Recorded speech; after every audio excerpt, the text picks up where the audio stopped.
दोस्तों नमस्ते। अभी फिर थोड़ा रात हो गई है तो आपकी सेवा में फिर से उपलब्ध हूँ।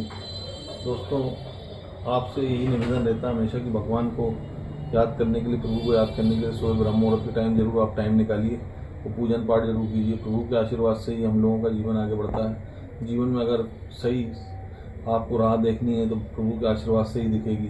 और प्रभु का आप सुबह प्रातःकाल गुणगान करेंगे तो प्रभु कम से कम 10 मिनट तो आप प्रभु को याद कीजिए।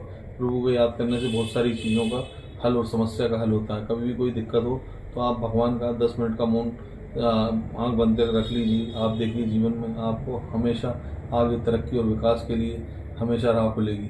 जीवन में कभी आपको कोई दिक्कत नहीं आएगी। और सबसे बड़ी बात है, जो लोग डिप्रेशन में रहते हैं उनको तो इस बारे में ज़रूर सोचना चाहिए कि भगवान के आशीर्वाद से, प्रभु के आशीर्वाद से ब्रह्म मुहूर्त के टाइम अगर आप सुबह पूजन पाठ करेंगे तो आपको सब डिप्रेशन की बीमारियां भी सब खत्म होंगी और जीवन में आप आगे बढ़ पाएंगे। क्योंकि भगवान का ही जो सानिध्य होता है वो सबसे बड़ा सानिध्य होता है। भगवान के आशीर्वाद और भगवान की प्रेरणा से आप अगर आगे बढ़ रहे हैं तो जीवन में कभी कोई चीज़ की दिक्कत नहीं आएगी।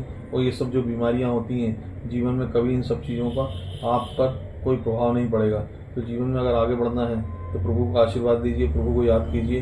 और प्रभु कम से कम 10 मिनट आप याद करेंगे तो आपके जीवन में अलग ही चीज़ का अनुभव होगा और जीवन एक अलग नई राह पर चल निकलेगा।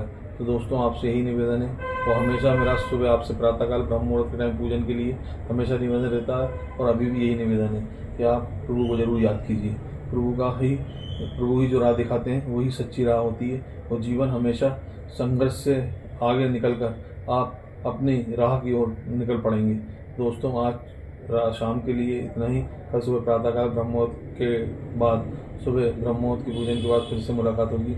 जाने अनजाने कोई गलती हुई तो माफ़ कीजिएगा। आपका धर्मेंद्र यादव।